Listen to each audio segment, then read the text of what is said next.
तो फ्रेंड, ये है भारत का अंडरवर्ल्ड डॉन दाऊद इब्राहिम के घर के अंदर का वीडियो, जहां पर वो 7 साल की उम्र से ही रहा करता था। और आप लोग देख सकते हो यहां पर कुछ मशीनें भी रखी हुई हैं और ये वही बेड है जिसमें दाऊद इब्राहिम सोता था। तो hello guys, welcome to my YouTube blog में आप सभी का स्वागत करते हैं। आशा करते हैं कि आप लोग भी एकदम ठीक ठाक होंगे। तो आज की इस वीडियो में हम आपको दिखाने वाले हैं भारत के सबसे बड़े अंडरवर्ल्ड डॉन दाऊद इब्राहिम का घर। जी हाँ फ्रेंड, दाऊद इब्राहिम अपने पूरे परिवार के साथ इसी घर में रहा करता था और इसी घर से पूरा साजिशें रचा करता था। तो आज की इस वीडियो में हम आपको दाऊद इब्राहिम का घर का अंदर का वीडियो से लेकर बाहर का वीडियो पूरा कवर करके दिखाने वाले हैं। तो आप लोग वीडियो में लास्ट तक बनी रहिएगा। मेरे चैनल में आप लोग नए आए हो तो प्लीज़ चैनल को भी जरूर सब्सक्राइब कर लीजिएगा। जी हाँ फ्रेंड, आप सभी को बता दें, दाऊद इब्राहिम के घर के वो साइड में जाना और वहाँ पे वीडियो रिकॉर्ड करना बहुत ही रिस्की है, बट फिर भी हम कोशिश करेंगे आप लोग के लिए जितना हो सके चारों साइड से पूरा रिकवर करके आपको दिखाएंगे। तो आप लोग वीडियो में लास्ट तक बनी रहिएगा। तो चलिए ज़्यादा लेट ना करते हुए आपको आगे का व्यू दिखाते हैं। तो फ्रेंड, फाइनली हम लोग दाऊद इब्राहिम के घर के सामने पहुंच चुके हैं और यहाँ पर काफ़ी पुरानी बिल्डिंग मौजूद है। और यहाँ का आसपास का एरिया सबसे पहले देखिए, जहाँ पर दाऊद इब्राहिम रहा करता था और वहाँ का एरिया अब कैसा दिखता है। और ये आज की वीडियो है। और ये है दाऊद इब्राहिम का मुसाफिर खाना, जो कि पकमौड़िया स्टेट के प्लॉट नंबर 33 पर स्थित है।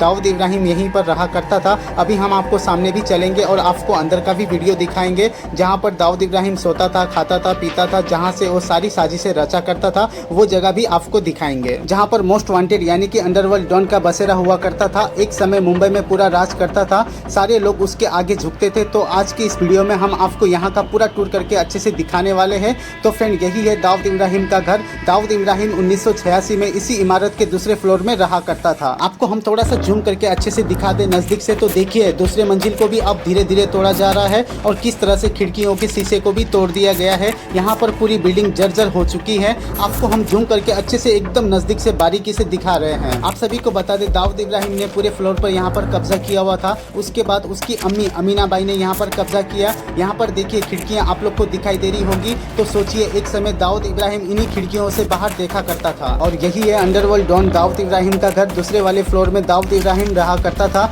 इसमें 2 कमरे छोटे छोटे थे और उन्हीं के अंदर उसने अपनी पूरी जिंदगी गुजारा था। और यहीं से वो दुबई के लिए फरार भी हुआ था। इसी घर में मुंबई पुलिस ने छापा भी मारा था। ये देखिए, यहाँ पर एक मस्जिद है जिसका नाम है इस्माइल हबीब मुसाफिर खाना मस्जिद, और नीचे वाले फ्लोर में मस्जिद है और इसी के रास्ते से मस्जिद के लिए भी लोग जाते हैं। और दाऊद इब्राहिम अपने फ्लोर में यानी कि अपने घर पर भी इसी रास्ते से जाया करता था। अभी हम आपको अंदर भी ले चलेंगे और अंदर का भी नज़ारा दिखाएंगे। ये घर एक समय में 4 फ्लोर की मंजिल हुआ करती थी। फिलहाल 2 मंजिल को तो तोड़ दिया गया है और 2 फ्लोर अभी भी बाकी है। नीचे वाले में मस्जिद है और ऊपर वाले फ्लोर तो आप लोग को खाली दिखाई दे रही होगी। उसी फ्लोर में दाऊद इब्राहिम रहा करता था अपने ज़माने में, जब वो मुंबई में रहता था। इसी मुसाफिर खाना के बिल्डिंग के अंडरवर्ल्ड आतंकी दाऊद इब्राहिम के भारत के अंतिम पते के रूप में भी जाना जाता है। वो यहीं पर रहा करता था। ये पकमौड़िया स्टेट के प्लॉट नंबर 33 पर स्थित है। तो फ्रेंड, एक ऐसा समय था कि इन्हीं गलियों में दाऊद इब्राहिम के जलवे हुआ करते थे और पूरी मुंबई उसके इशारों पर चला करती थी। लेकिन आज ये उसकी इमारत एकदम जर्जर सी पड़ी हुई है और यहाँ पर अब कोई भी नहीं रहता। और कोर्ट ने इसे जब्त करने का आदेश भी दिया था और इसे जब्त भी कर लिया गया है। और वो इस घर को छोड़कर पहले दुबई भागा, उसके बाद उसने पाकिस्तान का शरण ले लिया। तो फ्रेंड, इसी गेट के रास्ते से दाऊद इब्राहिम अपने घर पर आया जाया करता था। तो आइए चलिए आपको लेकर चलते हैं। देखिए, सीधा आपको मस्जिद का रास्ता दिखाई दे रहा होगा और बगल में ही एक सीढ़ी है। वहां से आप लोग ऊपर वाले फ्लोर पर जा सकते हो, जहां से दाऊद इब्राहिम जाया करता था। आप लोग को इस फोटो में हम दिखा रहे हैं। तो आइए चलिए उसके फ्लोर का भी नज़ारा हम आपको दिखाते हैं। ये है दाऊद इब्राहिम के घर के अंदर का वीडियो, जहाँ पर दाऊद इब्राहिम अपने पूरे परिवार के साथ रहा करता था। यहाँ पर 2 छोटे छोटे कमरे थे जिसमें ये सोता था, खाता था, पीता था। और यहाँ पर देखिए मशीनें भी रखी हुई हैं। ये है उसका बेड जहाँ पर वो सोता था। तो देखिए, आज के समय में दाऊद इब्राहिम के मुसाफिर खाने का किस तरह से ध्वस्त किया गया है, हम आपको इस वीडियो में पूरा अच्छे से चारों साइड का नज़ारा कवर करके दिखा रहे हैं। यहाँ पर देखिए, काम वगैरह भी चालू है। तो फिर आखिर ये सोचने वाली बात है कि मुंबई के चोर बाजार में रहने वाला एक 7 साल का लड़का, जो मोहल्ले में हम उम्र के बच्चों के साथ खेला करता था, पासी चाचा के दुकान से मिठाइयाँ की गोली भी खरीदा करता था, और पिताजी मुंबई पुलिस में ईमानदारी से कांस्टेबल की नौकरी किया करते थे। आखिर उनके बेटा मुंबई का अंडरवर्ल्ड डॉन कैसे बना? आज की इस वीडियो में हम आपको बताएंगे कि एक समय ऐसा भी था जब मुंबई के सड़कों पर दाऊद इब्राहिम का नाम पुकारने की हिम्मत भी कोई नहीं कर पाता था। और आज उसका ये घर, उसका ये मुसाफिर खाना पूरी तरह से ध्वस्त पड़ा हुआ है। आप लोग भी देख सकते हो। तो फ्रेंड, आप सभी को बता दें, दाऊद इब्राहिम का जन्म 26 दिसंबर 1955 को महाराष्ट्र के रत्नागिरी में हुआ था। दाऊद इब्राहिम के माता पिता ने उनका नाम शेख दाऊद इब्राहिम कासकर रखा। पिताजी शेख इब्राहिम अली कासकर मुंबई पुलिस में हवलदार हुआ करते थे और इनकी मां अमीना बाई एक गृहिणी थी। आप सभी को बता दें, दाऊद इब्राहिम एक लग्जरी लाइफ जीना चाहता था और मोहल्ले के आवारा लड़कों के साथ वो घूमने लगा। पिता ने बहुत ही समझाने की कोशिश की लेकिन ये नहीं माना। धीरे धीरे चोरी डकैती तस्करी करने लगा। जब पिता तक ये बात पहुंची तो उन्होंने दाऊद को घर से बाहर निकाल दिया। फिर दाऊद उस वक्त मुंबई के कुख्यात गैंगस्टर करीम लाला के गैंग में शामिल हो गया और वहां से वो हाजी मस्तान के गैंग में भी गया। फिर वो धीरे धीरे हाजी मस्तान के साथ मिलकर काम करने लगा और एक ऐसा भी वक्त आया दाऊद इब्राहिम और हाजी मस्तान के बीच में विवाद हो गया। दाऊद ने हाजी को टक्कर देने की सोची और नई गैंग खड़ी कर ली। 1980 के दशक में मुंबई में करीम लाला और हाजी मस्तान के गैंग की तूती बोला करती थी, लेकिन दाऊद इब्राहिम इनसे भी 4 कदम आगे निकला। काफी कम समय में दाऊद इब्राहिम ने इन दोनों को पीछे छोड़ दिया और मुंबई का सबसे बड़ा डॉन बन गया। इसके बाद मुंबई के ही पठान गैंग ने दाऊद के भाई सबीर को मार दिया। भाई के मौत से बौखलाए दाऊद ने पठान के हर एक मेंबर को मारने का फरमान जारी कर दिया और रोज होने वाले कत्ले आम से पूरे मुंबई सहम गया था। बात है 1992 की। दाऊद के गुर्दे 31 दिसंबर डॉन की सालगिरह पर कई सारी पार्टियों को आयोजित करते थे। हालांकि डॉन इन पार्टियों को ज्यादा अहमियत नहीं देता था। उसी समय एक राजनीतिक घटनाक्रम हुआ जो कुछ समय के अंदर ही अंदर बड़े घटनाक्रम का शक्ल ले रहा था। 6 दिसंबर 1992 को हिंदू संगठन के एक हुजूम ने अयोध्या में एक बाबरी मस्जिद के ढांचा को गिरा दिया। देश में तनाव का माहौल बन गया। ये मस्जिद 1853 से विवाद में था। देश भर में दंगे भड़के। मुंबई के सड़कों पर भी हिंसात्मक विरोध प्रदर्शन हुआ। पाकिस्तान की आईएसआई ने बदला लेने का प्लान बना लिया और अपने तमाम हाकिमों को काम पर लगा दिया। आईएसआई ने दाऊद इब्राहिम, मोहम्मद दोसा, टाइगर मेमन और ताहिर मर्चेंट समेत यूरोप में बसे कई दूसरे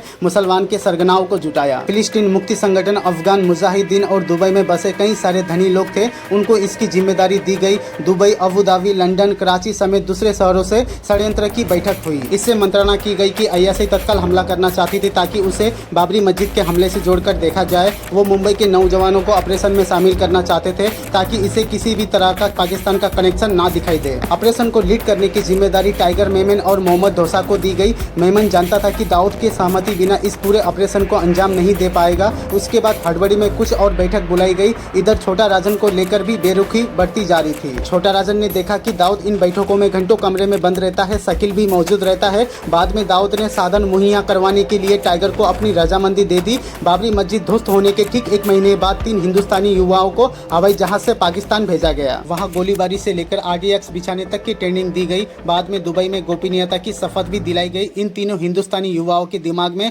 जिहाद का जज्बा ठूस ठूस कर भरा गया। उन्हें गुजरात के दंगों में शामिल महिलाओं के साथ जाति के वीडियो दिखाए गए। फिर उन युवाओं को जबरदस्त हमला करने का बदला लेने का वादा किया। फरवरी 1993 में विस्फोट के सामग्री महाराष्ट्र के रायगढ़ से मुंबई लाए गए। 12 मार्च 1993 को 10 सिलसिलेवार बम धमाके ने पूरे मुंबई में दहशत फैला दी। सुबह जब दाऊद के आदमी ने मुंबई में आतंकी हमले के लिए बम रखना शुरू कर दिया था, उसके कई घंटे पहले टाइगर मेमन और उसका पूरा परिवार, बूढ़े माँ बाप और 4 भाई और उनकी बीवियां थी, वो देश छोड़कर भाग चुके थे। पुलिस को टाइगर मेमन की भाभी रोबिना की बेल और उसके भाई याकूब मेमन का स्कूटर रास्ते में खड़ा मिला। धमाके के कुछ आरोपी गिरफ्तार भी किए गए। कुछ आरोपी पाकिस्तान भागने में कामयाब भी हुए।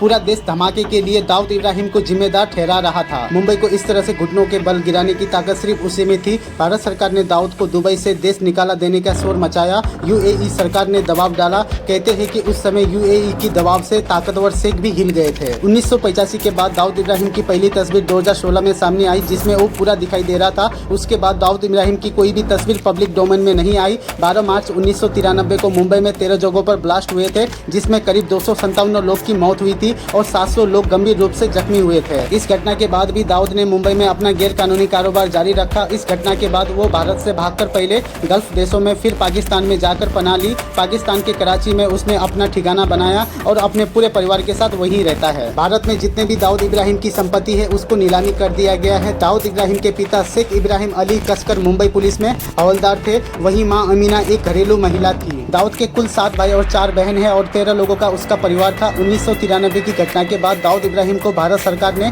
मोस्ट वांटेड घोषित कर दिया है। 2003 में भारत ने अमेरिका की मदद से दाऊद को ग्लोबल टेररिस्ट घोषित कर दिया गया है। और सोचिए, एक समय दाऊद इब्राहिम इसी घर में रहा करता था। पूरे मुंबई में उसकी तूती बोलती थी, लेकिन आज के समय में यहाँ पर दाऊद इब्राहिम की सिर्फ निशानी ही बची हुई है। तो फ्रेंड, बस आज के लिए इतना ही। उम्मीद करते हैं कि आपको ये हमारा छोटा सा वीडियो पसंद आया होगा और इसी तरीके के वीडियो देखने के लिए आप हमारे CYU13 ब्लॉग चैनल को जरूर सब्सक्राइब कर लीजिएगा, क्योंकि फ्रेंड ये वीडियो हमने बहुत ही रिस्क लेकर आप लोगों के लिए बनाया है और यहाँ आना और वीडियो बनाना बहुत ही मुश्किल और खतरों से कम नहीं था। बट हमने आप लोगों के लिए जितना हो सके अच्छे से वीडियो बनाकर अंडरवर्ल्ड डॉन दाऊद इब्राहिम का घर दिखाया है, जहाँ पर वो अपने पूरे परिवार के साथ रहा करता था और लास्ट टाइम वो इसी घर से भागा था और मुंबई पुलिस ने भी इसी घर पर छापा मारा था। उम्मीद करते हैं कि आपको ये हमारा वीडियो पसंद आया होगा। फिर मिलते हैं और एक नई ब्लॉग के साथ, तब तक के लिए जय हिंद, जय Maharashtra. Okay, bye bye, take care.